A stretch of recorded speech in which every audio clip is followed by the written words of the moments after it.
the ones that are produced in Costa Rica to be used in Guatemala. But right now, that is not happening. And it's not happening, well, first, because we don't have this architecture of how it should work. It also doesn't happen, and with this, I'm almost finishing my words, because educational institutions are control freaks, and we want to control everything. And the logic of the internet is not that. And I remember, and to show you that this is not the first time I think about this, when I was a minister to the Organization of Ibero-American States, we tried to build this Latin American platform of digital resources. And it died because the person in charge decided that each new resource that was going to be produced in any Latin American country should first go to this expert committee where they will decide if that was the perfect resource to go into the platform. Because as she said, this couldn't become an educational Wikipedia.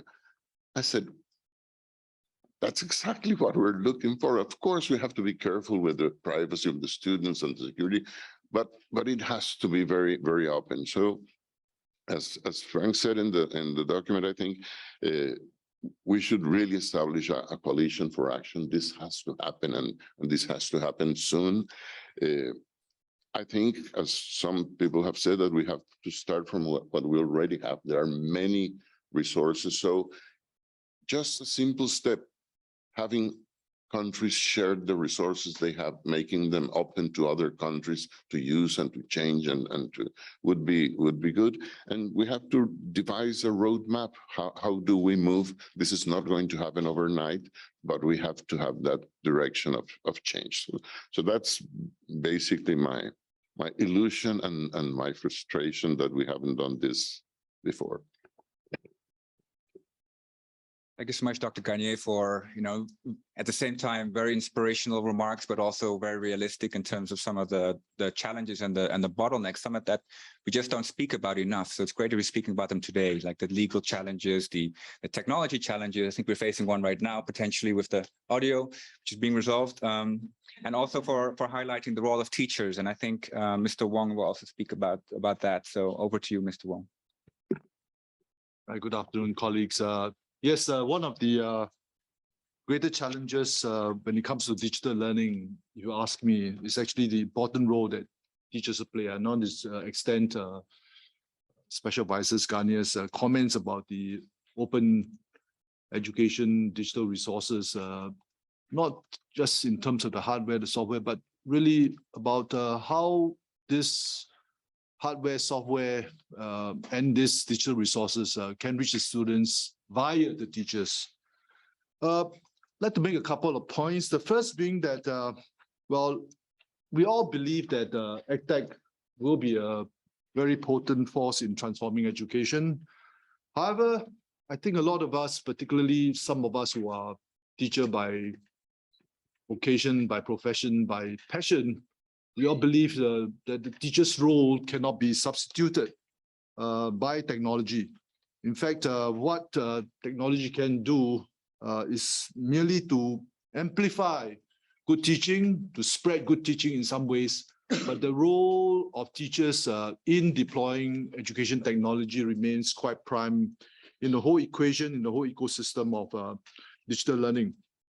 Primarily, I mean, if you think about what happens in the classroom or outside the classroom, it is my proposition that it is very, very difficult to conceive of students as totally independent learners who can, on their own accord, given good quality resources, they can just, whoops, yeah, that's it, I can learn on my own, and I'll be able to do everything and anything.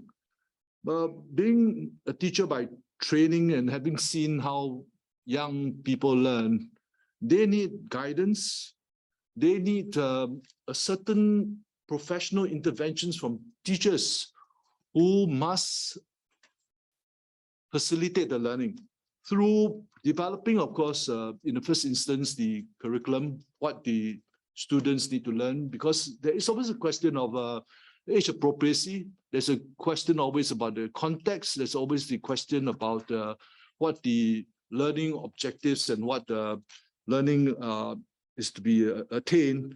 Secondly, it is whilst the resources are out there, some more accessible than others, it is imperative that we must have teachers who, in the process of thinking about what the students need to learn, to use the resources out there to advantage, to scour the world out there, the platforms out there, to identify and to curate what I'll call rich learning resources fit for purpose. And then, of course, on behalf of the students, to present, to apply them, to deploy them through various pedagogical modes, so that the students can then assess and learn as independently as they can be. And finally, of course, in this whole teaching process, it is very, very important for our teachers to be facilitating the learning, supporting it, monitoring the learning. And as one of our colleagues said yesterday in our forum, to motivate the students to come in and assess the learning for what the learning is worth. So there are fundamental elements within the teaching and learning processes whereby the presence of the teachers, the intervention of the teachers, the professional inputs of the teachers are fundamental, and we therefore will have to continue even as we talk about these digital learning resources and its accessibility and how it supports the learning, the important role of the teachers. The next important point I want to make, therefore, is that to do all that, the teachers all out there in the world will need to upskill themselves. They have got to, learn new pedagogies because the world of application of digital, of technology-mediated learning is very, very different from the traditional classroom. And I think that's where we, as a group, been talking about how disruptive this education technology can be. And it has a lot of promise. And if the teachers can really acquire new pedagogical applications and break off from the same old mode, I think the possibilities of learning can be enhanced in big ways, not just about access, but the possibility of making learning much more engaging. As Dr. Gani has said earlier on, it's just about how do you facilitate active learning on the part of the students, how digital technologies can actually explain some concepts, enable the students to learn new skills and new knowledge in ways that teachers can't do.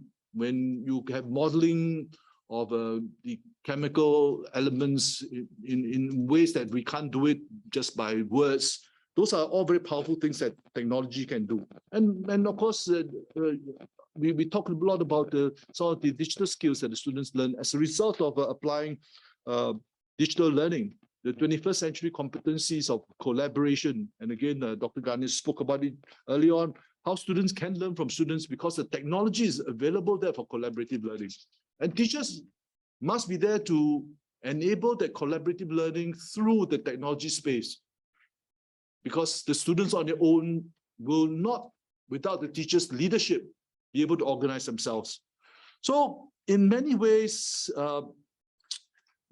we will have to help our students to help our teachers to upskill their professional skill sets. And to do this at scale, because we're not just talking about a couple of teachers, we need many, many teachers in many, many classrooms to be able to do all those professional trickeries, if you can call it, the professional interventions in very clever, but not too difficult a manner. And teachers can do this, of course, they can be involved in a lot of professional development, very interestingly through the tech mode as well. I think technology for professional development teachers in helping them acquire digital skills or to help them to acquire what I call e-pedagogies, it will be a lot more efficient, it's just a lot more accessible, and it more closely demonstrates what they can and they should be doing in a tech mediated classroom. So teachers learning from each other, teachers teaching each other, teachers sharing with each other. That is indeed another powerful aspect of technology, the availability of the concept of crowdsourcing. And we all know, again, as a matter of fact, that we have many good teachers out there who have done wonderful work in digital learning. And I think that must be one of the cruxes of our discussions that we might have. How do we help these great teachers amplify their learning, share with all the other teachers out there, providing, sharing the best practices, sharing some of the best resources, and helping each other become better and better teachers so that we help students all over the world as well. So the proposition from one of the groups that we're working on is actually trying to, of course, develop this network of digital learning champions who would provide the necessary teacher leadership and teacher ownership to push this agenda forward.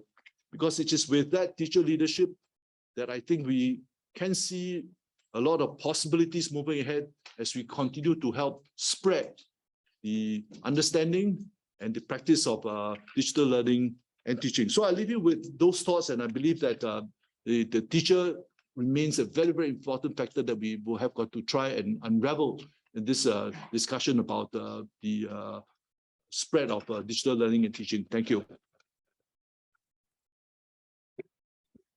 Thank you so much, Mr. Wong, for co-leading also the Digital Learning Action Track and championing this area of work on behalf of Singapore, and absolutely, focusing on the teachers as well. If there's one thing that we've learned since COVID is that teachers and learners need to be at the center. Often approaches have been technocentric, technology-focused, but truly, if we want digital public resources, the potential to be,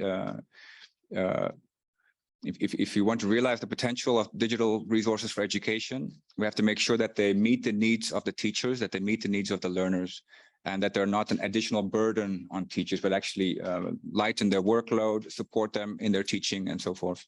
I'd now like to introduce His Excellency, Dr. Tariq Al-Gurg, Chief Executive Officer and Vice Chairman of Dubai Cares, for your opening remarks. Thank you, and the floor is yours.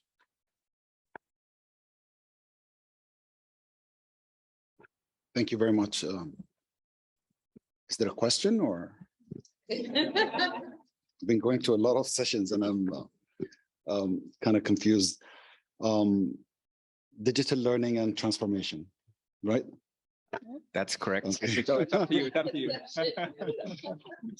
And digital public resources for education in particular. Yeah. Look, we all have to know what happened after the pandemic. We're not going to go before the pandemic. Okay, we're living in a new era. And if we look at how reliable we became to technology, governments, businesses, small businesses, rural areas and developing countries dependent on technology, on Zooms, on Teams, on WhatsApp. People in rural areas were not even rural areas. I mean, my driver here in Paris is saying, I survived COVID with my WhatsApp. We're dependent. You can wear your pajamas, stay in your bed and do business nowadays. It's very clear. And that dependability on technology is just starting right now. I think the past era has gone of technology. Technology did what it did, and it now positioned itself as the core element of life. And I agree with you. Technology has to be, and connectivity, I will focus on connectivity, has to be a right to children. You have out-of-school children and you have in-school children. It's all children, because it will enable them to read. It will enable them to skill themselves, and it will enable them to upskill themselves so they can get a meaningful certification, so they can earn some money. I'm mainly focused on developing countries, rural area, middle income countries. These are the areas that has a lot of concern, but that doesn't mean in developed nations, in other parts of these developed nations, we don't have these issues. These issues are in every single country in the world. And because of this issue, we teamed up with UNESCO to launch a declaration on connectivity for learning. Although it sounds like connectivity and learning only, but it's way broader than connectivity and learning. What we're going to do now, we're going to rally upon organizations globally through the fields of telecommunication, through the fields of digital content, through the field of financing models, new financing models, through development banks, cabling companies, satellite companies, UN agencies, multilaterals, to all unite, to come under this declaration, to start working on a movement. We're talking now, what are the next steps, how we can take this forward. There would be other initiatives. We have GIGA, which is UNICEF and ITU, that GIGA's already, they joined the declaration. We have the Edison Alliance under the World Economic Forum. They joined the declaration. We have a lot of entities. We have a lot of, now what we need to do, we have to unite together to make this declaration happen. If we believe that technology is taking a lot of things out of our lives, since when every company in the world started delivering their products to home? You know, the high brands, the big brands, the one bag, $20,000, $10,000. Those people, you go to their shops by appointment, and you can only buy one bag or one shoe every 6 months. Now they deliver it to your home. There is no appointment. So everyone became dependent on technology. And I will just wrap by saying, if we do technology, we have to do it right. We have to reach the most marginalized, not only the poor, not only who's living in poverty, but the most marginalized. And you can see how that is divided into many segments in society. And we have to give them meaningful connectivity, meaning stable, doesn't disconnect. You don't go to YouTube and then it buffers and buffers and buffers like the olden days, my age, when it came out. What was it called? The 1 MB connection? DSL, ADSL? Or, before that even. Meaningful connectivity. And without financial resources, we will not succeed. If a telecommunication company comes, without mentioning any names, if it's going to give pro bono and they don't want to give cash, then you know what? Give me thousands of hours free for those children. And then when a country passes that limit, let the government subsidize that, and let the telecommunication companies subsidize the extra hours in low cost, and the country will pay for it. There are so many solutions, but if we don't sit on one table, and we have a tool, which is the Declaration on Connectivity, it's called Rewired Global Declaration on Connectivity for Learning. We have a vehicle. We launched it last December at the Rewired Summit. The whole world knows about it. Let's work on it. The ITU is doing a great job. Generation Unlimited is doing a great job. UNESCO is doing a great job. GPE is getting into technology. Everyone is getting into technology. So I think we just have to sit together, all of us, to start putting a proper movement and see who are the stakeholders and who are the strategic partners. Thank you very much.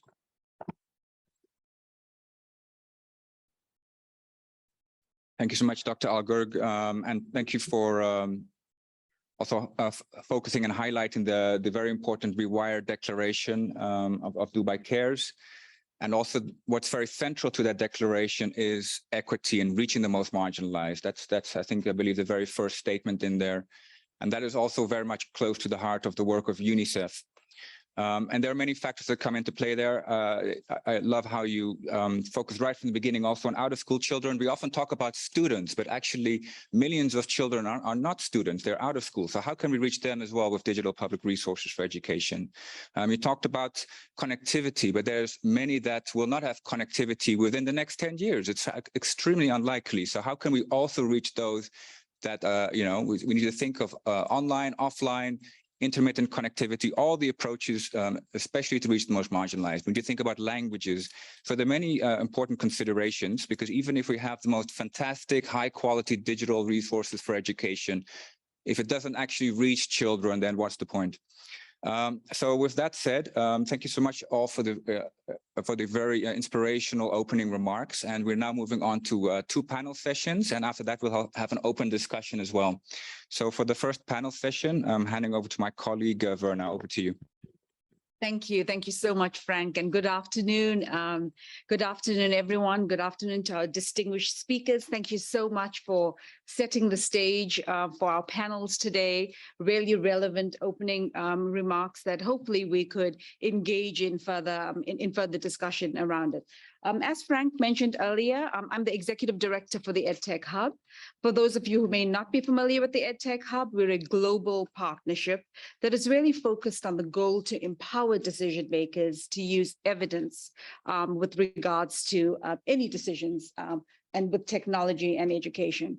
And we also have the privilege with Transforming Education Summit to co-lead track 4 with our colleagues from Singapore and Greece. So thank you so much for having us today. I'm honored to moderate not 1 panel, but 2 panels today. So we're going to be really quick. Consider these rapid fire panels. And that's my warning to the panelists that we need to be quick.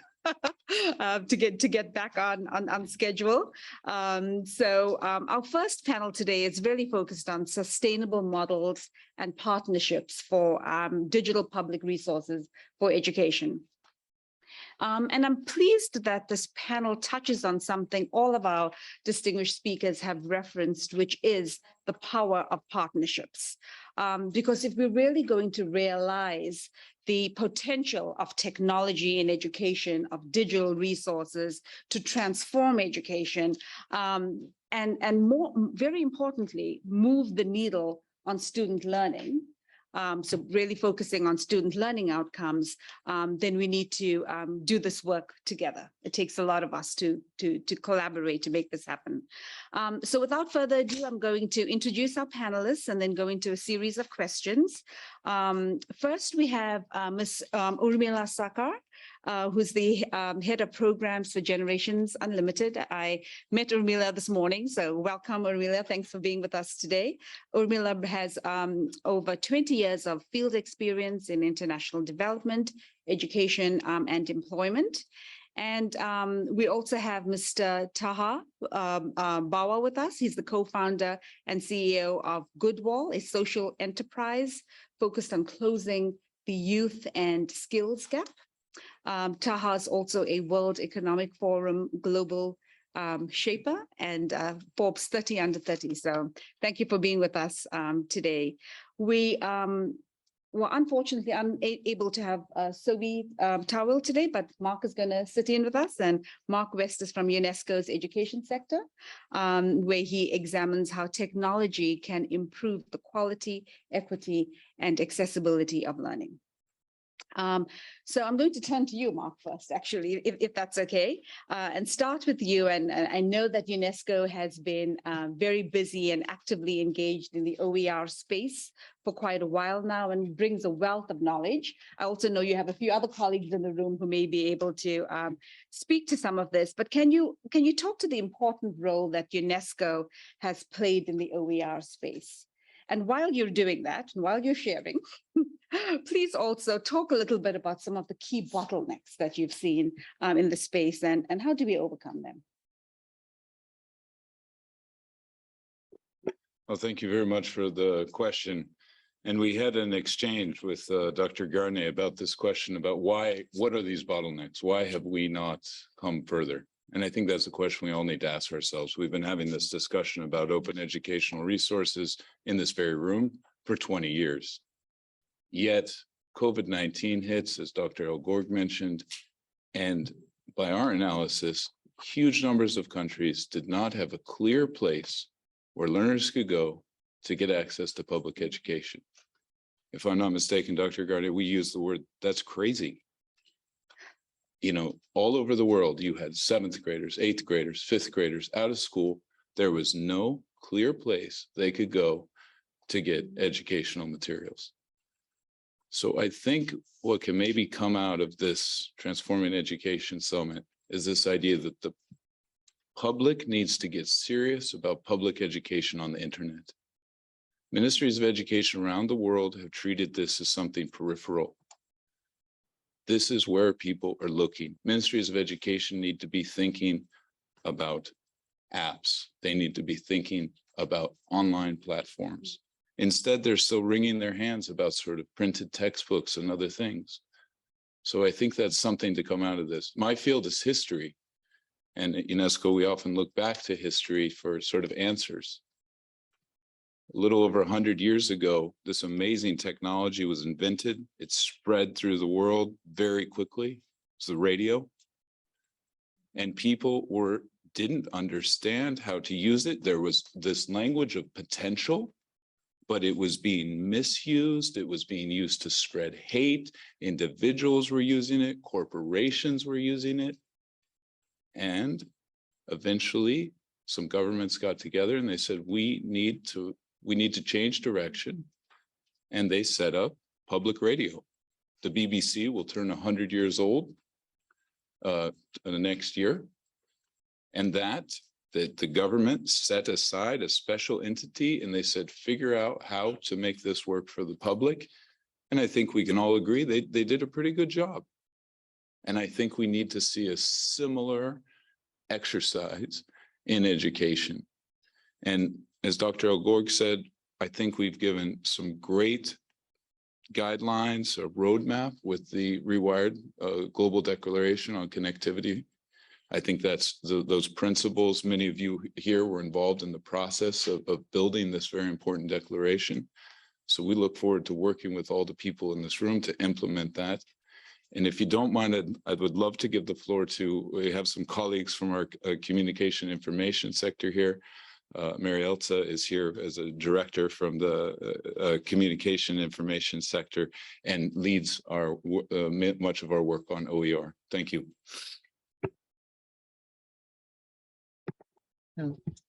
Thank you all very much for the chance to address this important question. I think we have a tremendous opportunity in front of us of massifying the generosity and solidarity that open education resources actually represent. For 20 years, we've been talking about it. In 2012, UNESCO member states declared that OER were something that we committed to. In 2019, we actually a recommendation establishing the areas in which we need to work together. It's the only, and first and only so far, international normative instrument that looks at open education resources and open license resources such as that for the field of education. And it really is a tremendous achievement. Along with the recommendation, we haven't stopped there. We created a dynamic coalition, bringing together a series of actors that are entirely committed to doing exactly that, to harnessing the power of open education resources to help us massify, the availability of resources for teaching, for learning, but not only in school systems. School systems are a major focus, but not only school systems. Recall that one of the biggest skills that we need right now is media and information literacy, because our societies are dying of misinformation and disinformation. We cannot wait for the next generation to join school and pass through 8 years of primary schooling to acquire these skills. This is something that societies need right now. So we need to put, this kind of education resource at the service of society, at the service of lifelong learning for all. So not only at school as a major target, of course, but formal school is not the only school. We need to look at informal and non-formal education systems and how we support them as well, because this kind of resource can also be a source of quality standards exactly for non-formal and informal education settings in which those quality standards do not exist. So let me just say that we put together this coalition and we have a hub, of bringing together the actors that really, want to work together in this space to collect a few things that are absolutely fundamental. We need, for example, not only to have the resources, but we need to make them, develop them, to make them available, to empower teachers, to adapt them. We need people to translate them from one language to another. There are 7,061 languages active in the world. And where do they find, the resource for their own language? Do they have to invent the wheel every time? Look at the cost to our societies and the size and the time that it takes us back, for school systems when they have something available that they cannot use and tap from, and on. And so we need people also to disseminate. So I'm glad that you mentioned media. It's radio, because media is a tremendous informer, but also can be a tremendous educator. So we need to tap, non-traditional education actors as well that are educating our societies, but have not connected to education systems in the way they can. Hubs and dynamic coalitions can help with that. So I'd like to put that on the table, make that offer that we are ready and willing and really, committed to working with all of you to make this, a global public resource. Thank you so much. I think that's what I appreciate is the passion that you bring to the space. And I think the call to action and sense of urgency around this is really critical. I also like the thread that I see emerging around out of school youth and informal settings, really critical. I'm going to actually have to move on if that's okay. Just one commercial. Materials available, pick them up. Okay, thank you for bringing some resources to the table as well. I'm going to actually now turn to Urmila, if that's okay. I started out by the panel by talking about the importance of partnerships no worries, to realize the full potential of technology to transform education. Can you share your thoughts, Urmila, on what kinds of partnerships are needed to take forward digital public resources? And I also want you to touch on financing, because I think that's the the undergirding theme here is also thinking about how do we make them cost effective and really sustainable. So that's really key. If you could touch on those few points, that would be great. Thank you. Yeah, thanks so much. I'm really happy to be here. And I think, on this question, I think is central to this action track for, I think whatever we do, it's going to have to take partnership and across public, private sector and young people. And I think His Excellency, Dr. Tarek Al-Gur talked about that, and I know Taha beside me will speak about the importance of youth, and they're all part of the Generation Unlimited, UNICEF, UNESCO, all the I think probably most of the organizations present here, because it firmly believes that whatever we do in the space for children and young people in the area of skills will require that. So I just wanted to start off with that. And just to point, before I get into the meat of the question, because I'll look at specific examples of models based on experience in the field. Just to say first, I think that with the COVID pandemic, we talked about it a little bit in the opening. I think it really delivered very rapidly the future. And it really forced us to work very differently, including at the Generation Unlimited, the way we delivered programs. It's really accelerated the importance and the urgency of taking action in this action track 4. And I just wanted to emphasize that point, the urgency that's needed for children and young people to have access to digital public resources and the call to action. And I think COVID and the pandemic has really forced us to do to think about this. While saying that, I think it's still important to look that we still have a critical gender and digital divide. And I think that's really well laid out in the papers. And I was going through that in the morning, as I was discussing with Frank in the morning. And I think it's still important to emphasize that approximately 2 out of every 3 children and youth have no internet access at home. Something like over 90% of children, young people have access to the internet in industrialized countries, but it's something like less than 5% in the less developed economies. And I think, I mean, you see 10% in the less developed economies and 5% in Sub-Saharan Africa. So we still have huge issues when it comes to digital connectivity, and particularly for young women. And we saw that in the pandemic, and the evidence shows that young women in particular had serious disadvantages and barriers to connectivity and remote learning. So I just wanted to say that, because that's to pose the challenge. So it's not so, I mean, that's the challenge that we need to overcome in sustainable models.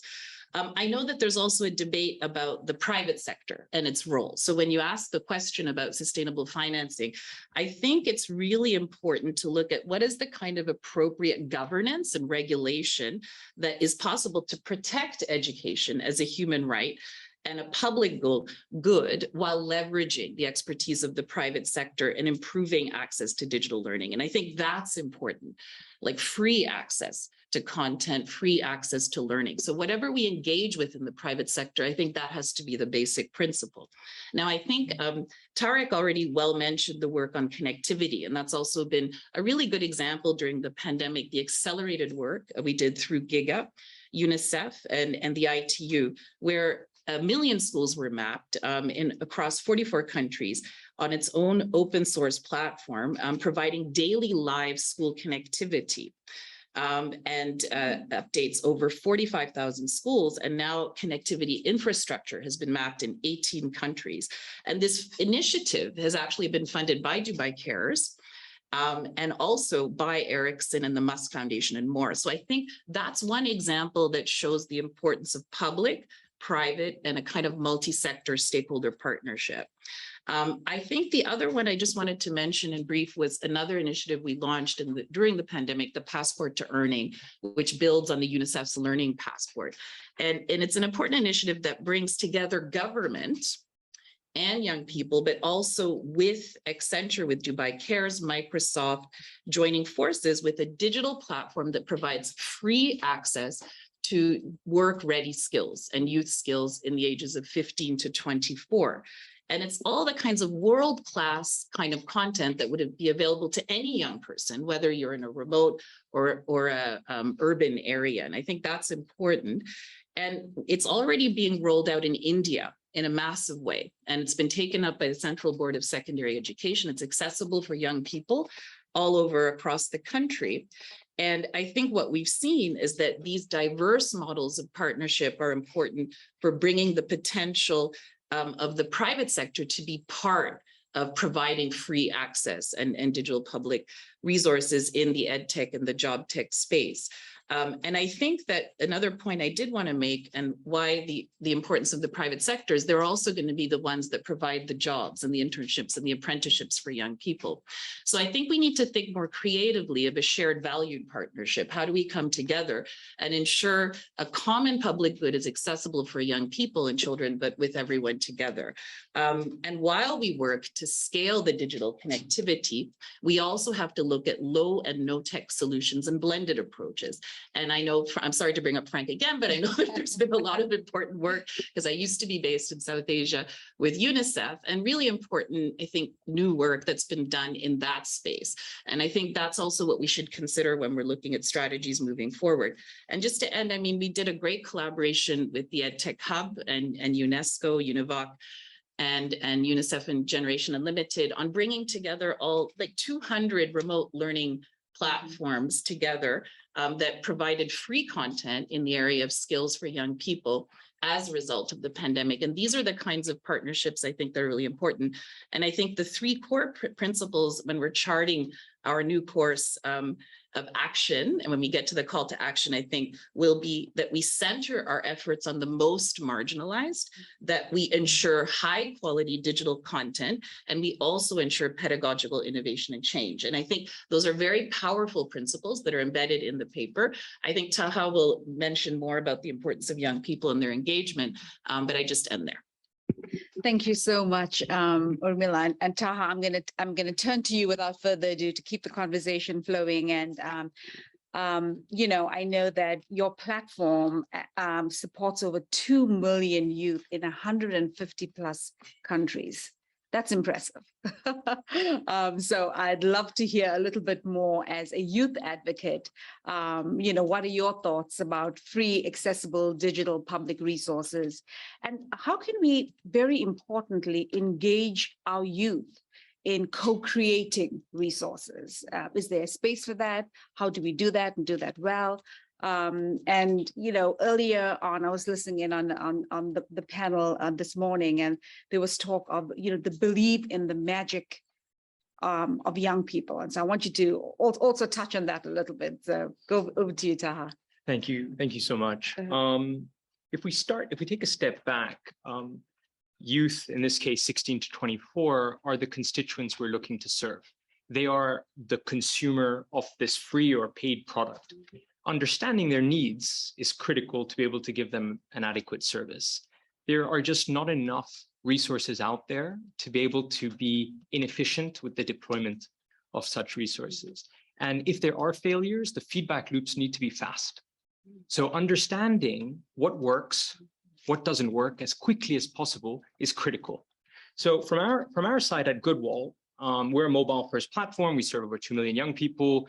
We created this as youth, so we had a certain understanding of the problem. But before we launch a product or a feature on our application, we actually run the mock-ups by a youth panel. And the youth panel is not just our favorite fans, but really a diverse audience of people who know us, don't know us, people who've used us, not used us. And then once it's out, we look at the data constantly. And that's qualitative and that's quantitative. And this is just critical in order to be able to give a service that is adequate. The same applies at organizations like Generation Unlimited that we're privileged to be part of.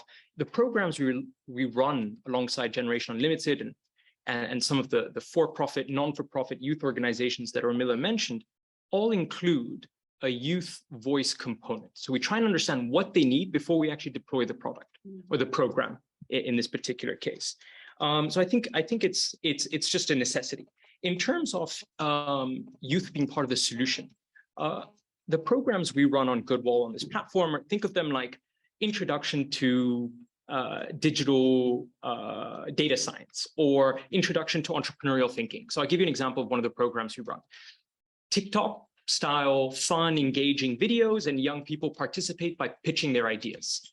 Every single day, we give out funding between $100 and $2,000 for someone from anywhere in the world who has a good idea.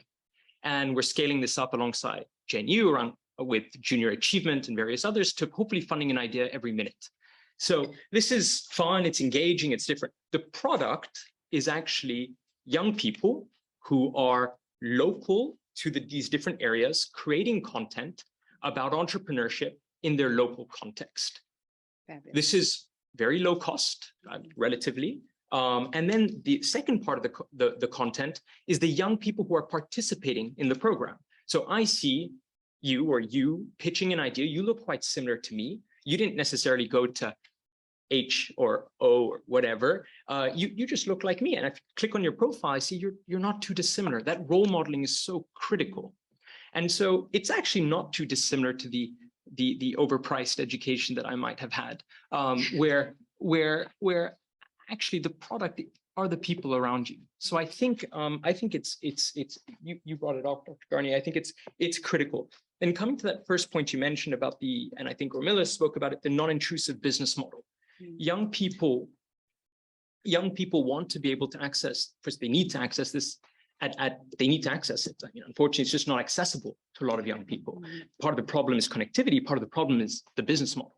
In Sub-Saharan Africa, a lot of these Edtech companies don't work. A lot of the traditional learning services don't work because they cannot afford to pay the monthly subscription or the program. So we have to look at creative ways to find creative ways to fund that. Some of it is philanthropy, which we're very grateful for, but it isn't sustainable. And until the market catches up, like the GDP per person catches up, there are alternatives. And Urmila alluded to that. Can we find a way to, in a fair way, have this sponsored by for-profits and others who have an incentive or a reason to do so, that in their own benefit, let's say, not just out of the goodness of their hearts. So yeah, there's not the traditional way that for-profit can finance this thing. It's called taxes. It's called what? taxes. Yeah, no, I mean, for sure. Absolutely. Yeah, so I think it's critical, and I think it's totally doable. And we really don't have an alternative. Yeah. Thank you so much, Taha. I could actually listen to you all afternoon, and frankly speaking, we most probably need a sidebar to fully unpack all that's in that young mind of yours. So getting us back on track, I'm just going to do one little closing question to any panelist who feels compelled to speak to this, because I'm looking at my timekeepers and I'm thinking that we're a little behind. But, our goal and our intent is really to think about, what does this coalition for action look like? How do we best collaborate? How do we really move from policy to implementation and then to action? So if you could, one or all of you, speak to really a key goal with regards to, advocating for and moving towards this coalition for action, which is the intent of, our time today. Mark, you look like you're chomping at the bits to jump in. Go ahead. Oh, we think a lot about this at UNESCO, but I just wanted to say, I think we can start with the very basics. I mean, can we agree, maybe an outcome of this meeting, can we agree that all countries in the world have a public space for public education on the internet? Just start with that. And let's put some world-class resources out there. Let's ensure that they are free, openly accessible. And please, we have colleagues from the Creative Commons here, that these resources can be shared across borders, across countries. They can be remixed, reused, translated, some of the things Mary Elsa was talking about. Let's start with that. Let's start simple, let's start basic, let's start building the architecture that Dr. Garnier was talking about. It requires a technical architecture, but let's begin with that, where every learner in the world has a place to go. This cannot replace schools. This cannot replace teachers, as Mr. Wong talked about. That also needs to be critical. We can't allow these digital solutions to become a sort of shortcut, if you will. It is supplemental. People who never talk about digital learning are elementary school teachers. We forget that this is not equally relevant to people of different ages. But let's start with all countries commit to a public space for public education on the internet. Thanks. Thank you, Mark. Urmila, any closing remarks from your end?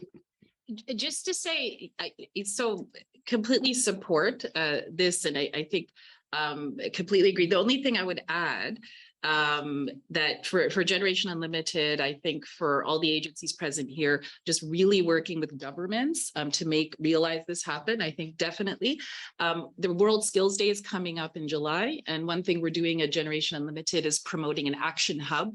So it's trying to get different kinds of organizations also together. There's a range of organizations in the space and working with governments. And one of the things I was thinking was that if there was a plan to launch a type of coalition, maybe we could use that as a marker to get more stakeholders engaged in the launch with the Transforming Education Summit and UNGA in September. So just an idea there, and then very happy to support. I don't know if you want to say any last things, or you might have run out of time. Go ahead, Dr. Garnier. Just comment. I think that's a beautiful proposal, because you have to show people that this is possible, that we already have the resources. Maybe thinking aloud, a second step could be regional platforms where it is possible. For example, if I think in Latin America, there have been several attempts, and I think, and going back to who could finance this, regional banks could finance this. I can think of the Inter-American Bank financing a platform for learning resources in Latin America. The same could happen in Asia and Africa. So yes, we can think of several steps while we have more time to think the most difficult questions. Thank you. Thank you all so much, our panelists and our distinguished speakers today. We do want to switch to our online panel. And I just want to do a quick check to make sure that we have all our panelists. And looking at the screen, and I believe we do. Yes, I see some waves. Thank you all so much for joining us. I hope that you've been able to engage and listen hard to the conversations today. I know that it's always different having a hybrid audience, but thank you again. Frank started out our time today by sharing the alarming example of how in many countries, especially in Sub-Saharan Africa, less than 20% of children have a children's book in their home. If we are to address the global learning crisis and focus on the importance of foundational literacy and numeracy, then we have to start with access to foundational learning resources. So our next panel is actually going to talk a little bit more about foundational learning resources and share models for how we can address some of the challenges that exist regarding access. So thank you so much. I'm going to very quickly introduce our panel. We have Dr. Cable Green, who's the Director of Open Knowledge with Creative Commons, and Creative Commons has already come up a few times in our conversation. Cable Green works with education, science, and research communities to leverage open licensing, content, practices, and policies that expand equitable access and contributions to open knowledge. We also have today Ms. Purvi Shah, who's the Senior Director at Storyweaver and Pratham Books. Her current role involves the mission around one book in every child's hand through the digital platform Storyweaver. So we'll hear a little bit more about that. And we also do have with us Mr. Krista Gunderson, who's the Chief Technology Officer. Yes, I do see Krista, Global Digital at the Global Digital Library, and Ms. Rebecca McDonald, who's the founder and CEO of Library for All. So that said, we're going to jump right in. I hope the panelists can hear me. So if you could just give me a quick thumbs up. I know there were some issues earlier. Okay, I see that. Thank you. Purvi, if it's okay, can we go ahead and start with you? And perhaps if you could share some of the biggest gaps in terms of foundational learning resources. Why do you think those gaps exist? And how would we address them? Thank you. Can you guys hear me? Just a quick. Yes, we can hear you. Yes, thank you. Great, right. So I'm going to throw some stats, which probably you guys have heard a million times already, but every child we know has a right to read, and the right to read and learn in her mother tongue. Yet UNESCO, we know 40% of children don't have access to education in a language they speak or understand. Moreover, children from lower socioeconomic groups actually enter school with a vocabulary of 1.4 million words, lesser than their privileged counterparts.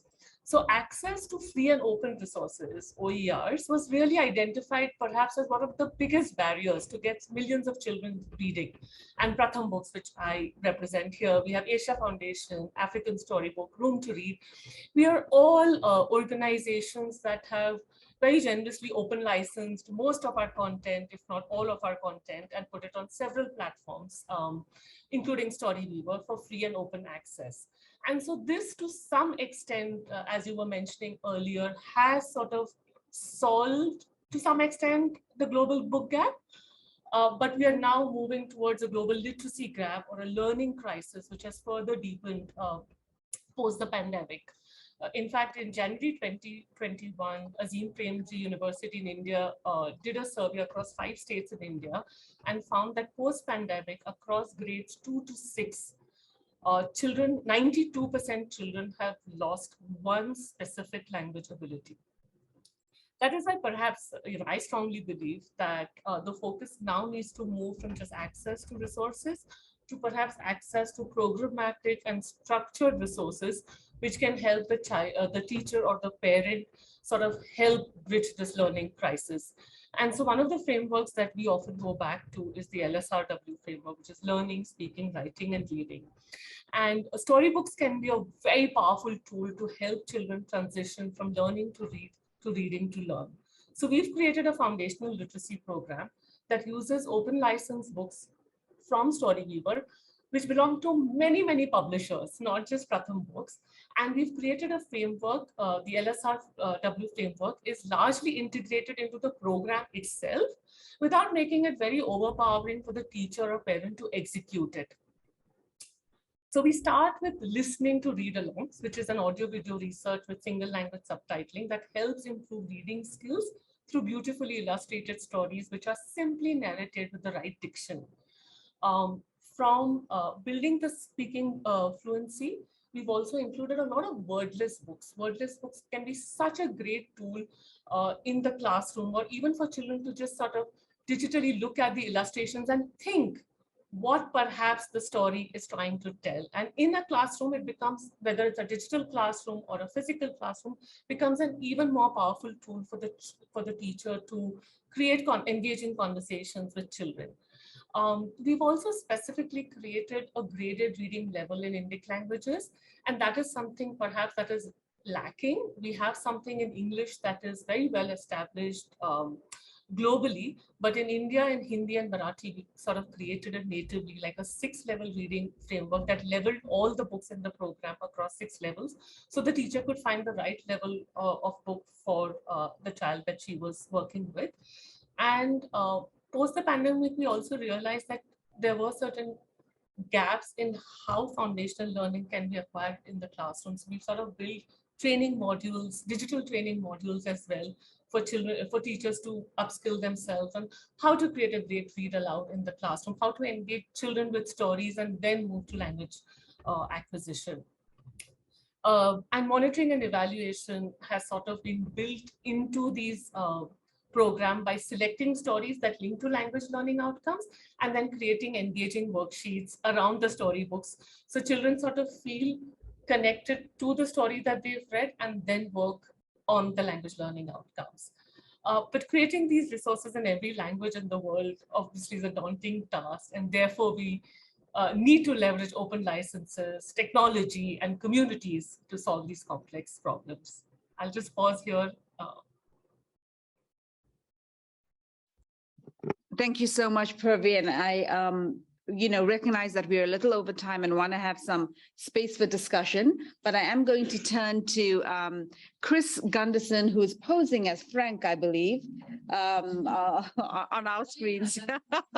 Actually, that's the 4D effect I mentioned earlier. And Chris, if you could address the same question, please, at a very, very quickly, again, what are some of the biggest gaps that you see in access to foundational learning resources, and how do we address them? Yeah, I want to say that Provi covered this really well, and we're collaborating with lots of resources also coming from them and from many of our partners. So there's a really, really collaborative spirit. What I would like to do is instead of repeating some of the same points, maybe focus on some of the things that would sort of maybe bring us forward, if that's okay. So the Global Digital Library, I just want to mention that quickly, provides high quality educational resources for underserved languages. It's funded by the Norwegian government. I also work at NORAD, the Norwegian Agency for Development, in addition to running the Global Digital Library. I think in this discussion, there's been so many great voices covering sort of the background, this sort of backdrop of this. What I think we need to focus on is to get more strategic and practical as we move forward, because many of the details here that sort of allows us to scale are at the practical level. As funders, we need to get practical between donors. So as donors, we need to coordinate better. We cannot duplicate efforts as we've been doing for the last couple of decades, also in the digital space. I think Mark mentioned this. We've been talking about open educational resources for a couple of decades. The resources that we develop need to be platform agnostic, independent of platform and product. They need to be adaptable and adoptable. And that is one of the key areas where we do not sort of, we haven't covered this area in a good way. And it's really a showstopper in terms of having local development of content. The backbone here is, of course, we need to have an open educational resources, but they need to be implemented in a way so that they can scale, so we can utilize global resources, but have local versions of those global resources. Because those resources that we have as OER, they need to have a local flavor whenever they can. And also we need to explore new methodologies. We have been working with crowdsourcing in combination with quality assurance now for quite some time. And I know Purvi and her team has been doing the same thing. That is something we have to explore further, because many of the languages that we're trying to meet the needs of, they don't have the funding to do things from scratch. I just want to mention one example. We worked with the government of Bangladesh, and they engaged more than 100 youth across the country to translate 500 resources into 5 languages. And of course, they had linguistics experts look at the titles afterwards, quality assure them before they were government approved. But the actual work was done by youth in Bangladesh. And this combination of sort of more traditional resource production with new methodologies is key if we're looking to scale our operation as a joint effort. I think we need to have an open approach. I know Cable is here and is going to talk about that.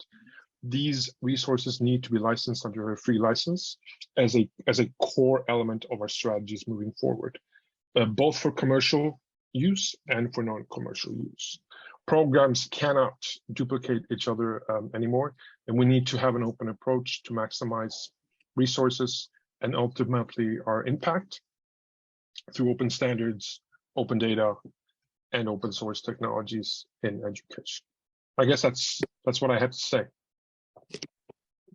Thank you. Thank you so much, Frank. I mean, Chris. Sorry about the name change. I don't know what happened. You're welcome. I can be Frank. I can be Frank, no problem. Okay, Rebecca, we're going to turn to you.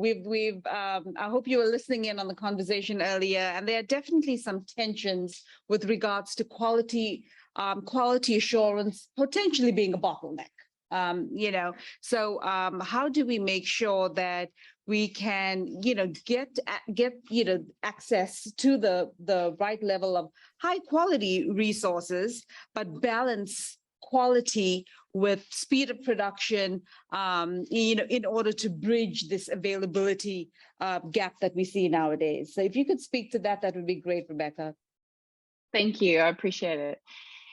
Yeah, I really do want to speak to this, and quality is something really close to my heart. We've been running Library for All now for nearly 10 years, and quality and curation is really the core of our strategy. And I really want to address this pervasive attitude in our industry that some books are better than no books, and poor quality translations are still better than no books. And I guess I want to kind of give the example of, would you say that some food is better than no food? If you walked up to a starving child, if I walked up to a starving child and I gave that child a bag of lollies with no nutritional value, would you say I'm helping or hurting that child? And the same is absolutely true for books and for children, especially in those elementary early grades. If we provide poor quality translations, poor quality books that are not engaging, we are doing a disservice to these children, and we're really hurting them, not helping them. We know that in these early grades, we have this window to engage kids in reading, to engage kids in learning and become lifelong readers and learners. And if we miss that window, we've missed our opportunity. And so if we're providing them poor quality books, really bad translations, then we've really missed the opportunity, and we're not doing our job properly.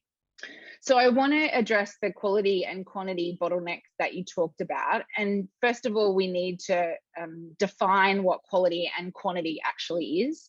So quantity is really easy. We know from global research, kids need access to 165 books in language at the right levels, and large portion of them need to be locally localized. So they need to reflect the lived experience of children. So we don't see any literacy gains below 165 books, and that research has been done all over the world. You continue to see literacy gains up to 500 books, and after 500 books, you see diminishing returns. So we know that children need access to 500 books, culturally relevant, language appropriate, at the right levels. That should always be our gold standard. That should be our North Star. Every child on the planet needs to have access to 500 books. I hope there's one thing you walk away from today, that children of elementary grade need 500 books and no less. So now that we've defined quantity, let's define quality. Now, there's no quality framework that we all work, and most of us on this panel know each other, and we all have been doing this a long time, and we're super passionate, and I'm sure that comes across. There is no quality framework that we've signed up to. There isn't one. But one that I use and have used as my guiding pathway, it's really simple.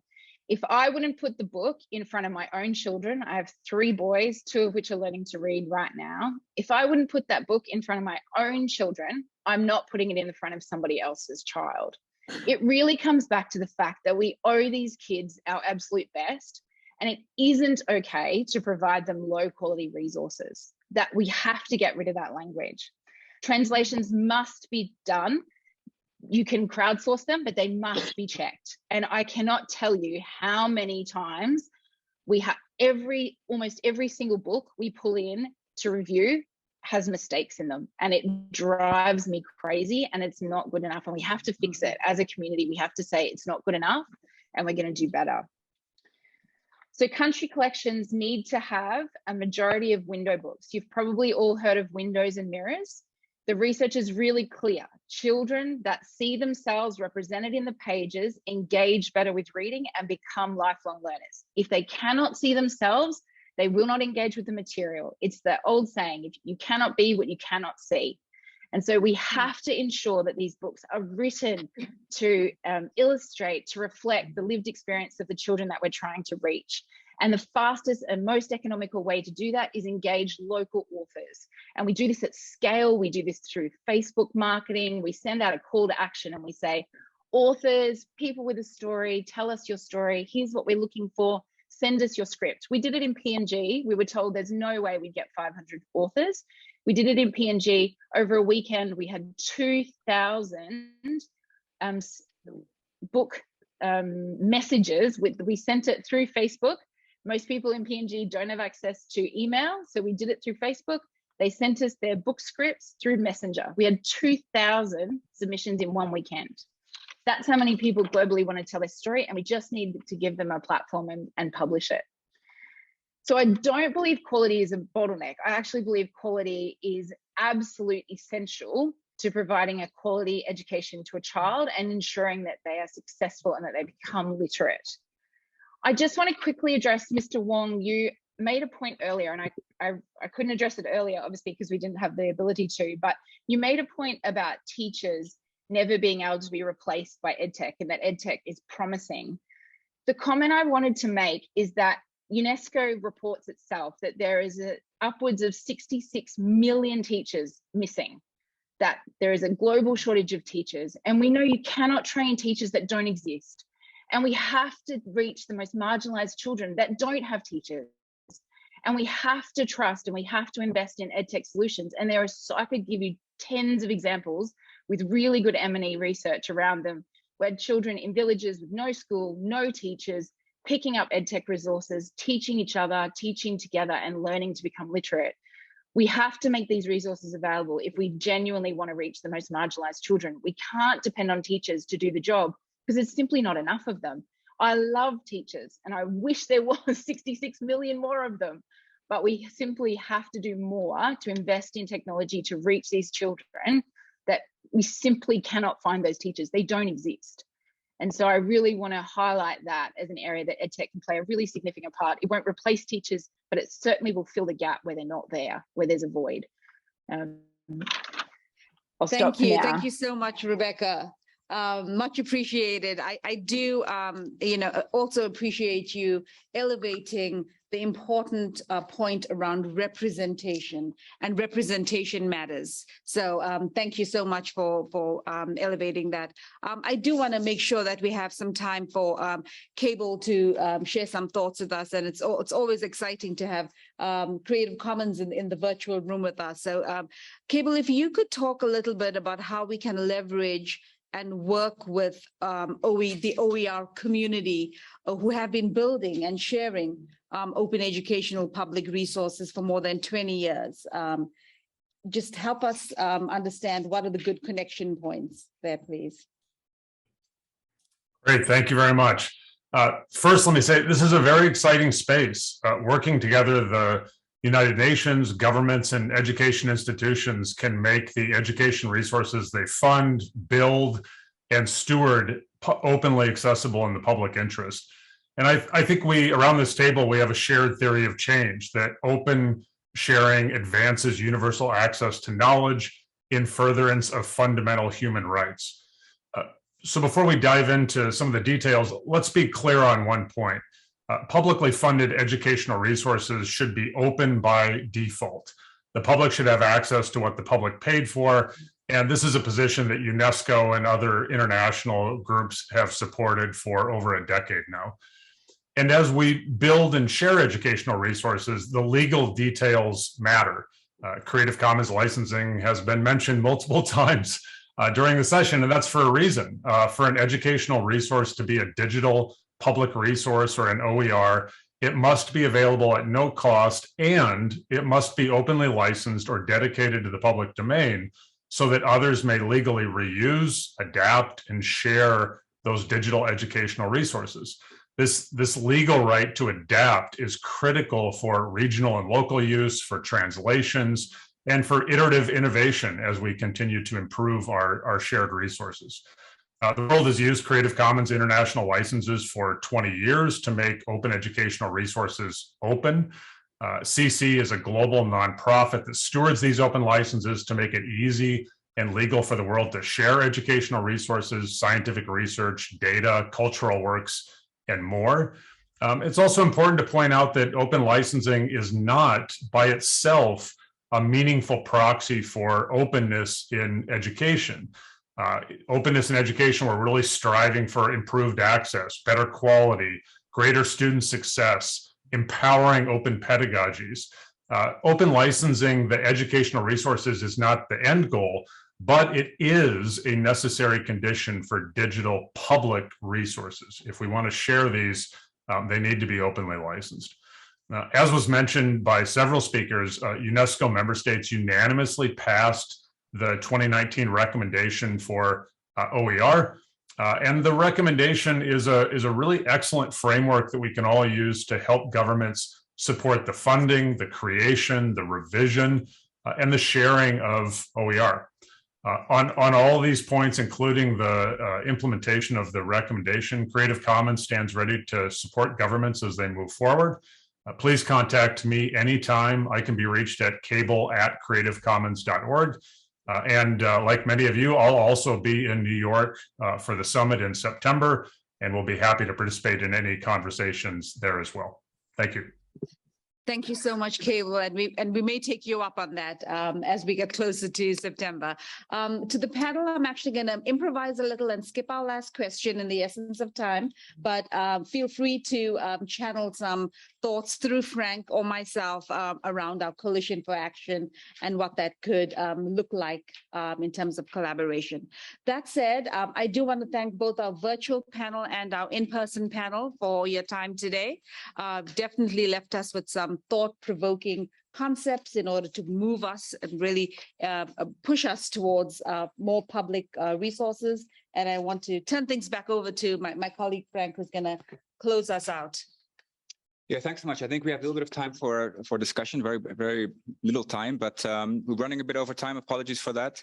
One thing that really strikes me is the diversity of perspective, the diversity of speakers today. And I think that's great. We are a very diverse group, and the purpose is to come together on some common goals around, digital public resources for education. But at the same time, we don't have to agree on everything. And I think it's really important to hear those different views and to bring divergent perspectives together in this Coalition for Action. I think we have maybe time for one or two, maybe 2 or 3 questions for the open discussion. Sorry about that.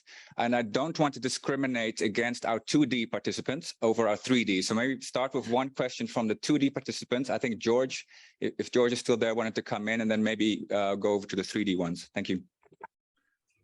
Hello, everyone. Yes, I'm here. Can you hear me? Yep. Thank you very much. The opportunity. My name is George from Georgia. I represent the Education Coalition, one of the CSOs working on the education policy. But at the same time, I am a teacher of civic education, so I understand everything fully well that you were discussing. Obviously, with the pandemic, I want to share like a small experience from the Georgian side. Obviously, with the pandemic, our system suffered a lot. We also conducted a study that showed that we have serious learning loss, right? And the remedial programs are necessary. It also demonstrated the divide between the rich and the poor, so to say, and largely because of the technologies, right? And because of the because there were no technologies available to the poor. So even though technologies could serve as a bridging tool and help the more disadvantaged students, or should I say the underprivileged students, it did the opposite, right, in this sense.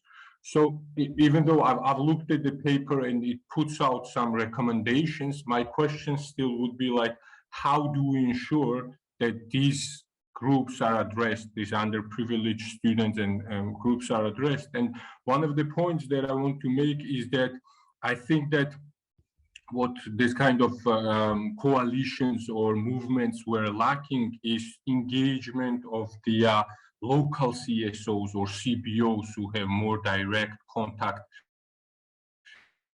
and communication with the direct beneficiaries like teachers and students, right? In the high mountainous regions of Georgia or some other places.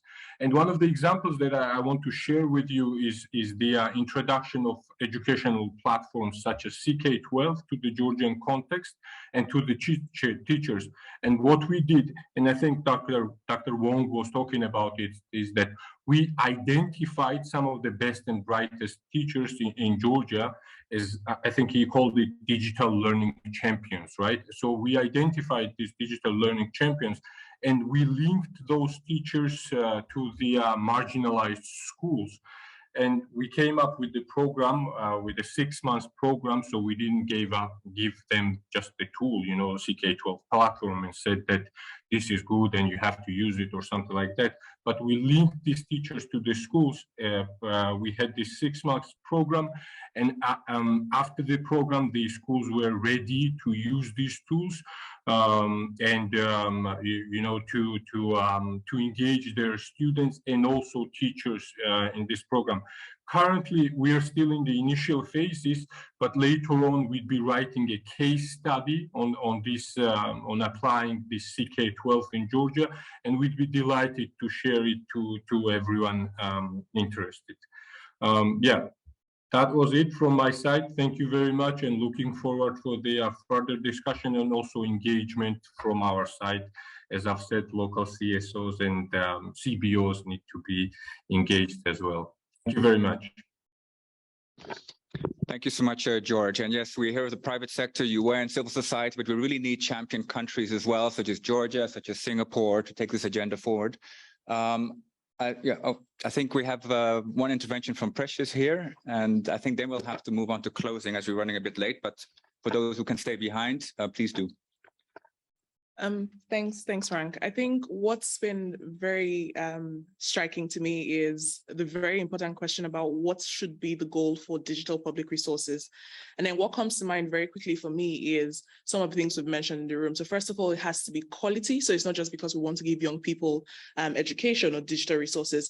And then it has to be free. I think Dr. Gania was speaking to, are public goods really free? So that's also something that should be very crucial. And then these resources should also be up to date. When the 21st century, we shouldn't be using books from 1978 because that's the copies we have. Also important is the fact that we have young people who are not students. I think Frank mentioned that there are people who are children who want to access education. So how are we providing materials, not just to teachers, but also to parents who are either homeschooling their children due to the effect of the pandemic?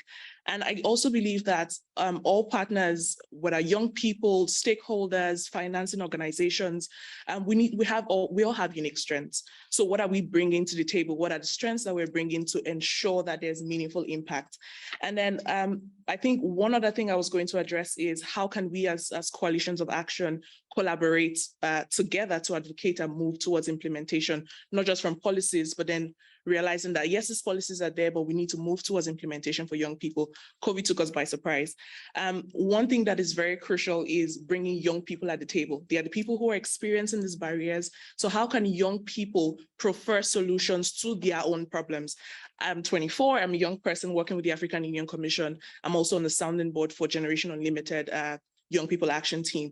And we should also be involved, not just in policymaking, but also on the seats where these decisions are taking so that we can speak for ourselves and ensure that our voices are heard and we can implement these solutions locally. There should also be funding for young people. So young people have very beautiful ideas. Besides sharing these ideas on TikTok, how can young people receive funding to go to community level, grassroots level to ensure that there's equitable access for them as young people and other who are their peers? Thanks, Frank. Yeah, thank you so much. Yeah, that's a very important point. Okay, we are over time, so I'm going to go to the closing, and apologies if those who can stay behind, we can continue the discussion. But let me just raise one point you mentioned, Mark, earlier. Every country should have a digital platform. Dr. Gania, you said we should also have regional platforms, and I think those platforms should also be co-designed with youth. We are actually doing, as UNICEF with Edtech Hub, actually a mapping of every country in the world, whether there is a digital platform, and actually some of the key components of those digital platforms. So be on the lookout for that over the next few months. So we're moving now to the closing. So for the closing remarks, I'm handing over to Mr. Robert Jenkins, who's the UNICEF Global Director for Education and Adolescent Development. Over to you, Rob. Thanks, Frank. I'll be really brief, and apologies I couldn't be here right from the beginning, but it's great to see so many colleagues and friends. Frank, you also mentioned how much we appreciated how diverse the room is, how diverse the opinions are. I think that's great. I'll tell you one thing I lose a lot of sleep over when it comes to digital education, this whole discussion is I'm not so sure we need to check ourselves how much we represent all the activities in the space and how many actors are not in this room and are going to continue engaging directly with governments, directly with children, directly with communities, whether we say anything or not. So I do think leading up to the summit, if we all join forces and crowd more and more colleagues in, private sector companies and others, into the conversation, I think it can be very helpful. But I also think we have a challenge because this is a very chaotic space. I think if anything, it will become more and more chaotic. The pace of change will increase. And indeed, many of the ministers here, if I'm sure expressed to many of you, I don't know if any ministers are in the room, but if they are, they get pitched by companies on a very regular basis for different tools and different products, et cetera, and are seeking support and engagement around that dialogue. So all to say, I think it's great that this diversity is here. Let's continue to open up the door and get more and more actors into this space. And recognizing some of those may not subscribe to the everything should be free and open and public, et cetera. but they are going to continue, and they're going to continue to charge ahead. So it would be great if we engage with all of them. A few just quick thoughts. I also lose a lot of sleep going, why in some countries is digital resources rolling out at such high quality, reaching the most marginalized, tailored to each context and realizing potential of children, and some countries are doing the opposite. And I don't know what the secret is, and I would love to figure that out with all of you more. Why is it? Obviously the default is always it's all about leadership, but I want to know who these leaders are and why are there some that are doing that and some are not. And I think UNICEF will get more interested and more engaged and more open about those leaders, and be really open and honest about that, because let's all recognize there's definitely a lot of wasted money in IT research, public money. There's a lot of vested interests, et cetera, but there's also some really great, huge plays in the space that are reducing disparities and are having real impact on the learning crisis. Overall, I'm sure you're all in the same state of panic I'm in. The trend is all negative, right? Learning poverty is increasing, and we indeed have a learning crisis. So we have a challenge, but finding those nuggets of real success, real true leaders that are willing to engage with all of us and move forward and model, that's what I think is very, very exciting. So just lastly to say, with people like Frank and UNICEF, we're really keen. People like myself, we would just make noise, but I'm happy to be with all of you. We really count on everyone's engagement in this, but we would, I think, encourage a really broad umbrella in this conversation. Invite as many as we can to this table. Look for those nuggets of leaders who can show the rest of the leaders the way, and let's move forward together, and greatly appreciate it. Thanks, thanks everybody. And thanks for this opportunity to offer a couple thoughts.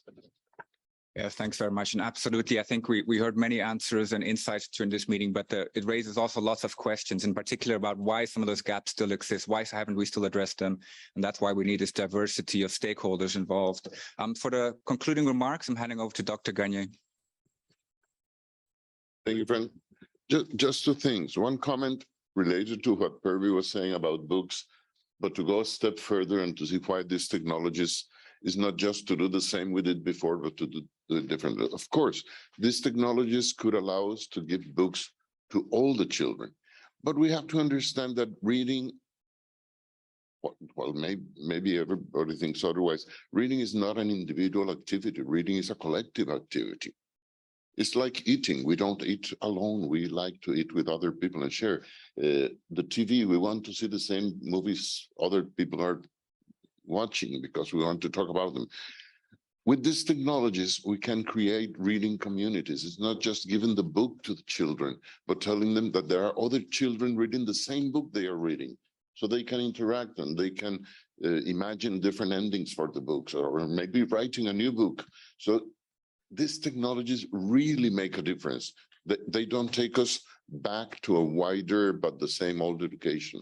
They give us a chance to transform education. And about the summit, listen, like many of you, we have been trying to do this for at least 20 years. It was urgent then. It's unforgivable to wait longer. And as you were saying, the pandemic and all what is happening, it only makes it worse. So this is, of course, very technical. That's why we need a lot of, like I was saying, Robert was saying, the work of a lot of very savvy people. This is financial, so we have to have the people from the financial ministries and the banks and people who know about these things. But this is very political. The question of why some do and why some don't, in many ways have to do with the politics. Why in some countries, education is for everybody, and in many of our countries, education is for the upper half or the upper 2/3. Those are political questions. And to solve political questions, you need political movements. This summit is not a technical summit. This is a political summit. So please use us. We have to make these things real, and that's what we are here for, to take your work and try to transform that into policies that really go to the children of this world. So thank you. It was a lovely meeting. We could have spent at least a couple of more hours, but we'll keep in touch and to see things that you're working on. But thank you. Really enjoyed it and use us.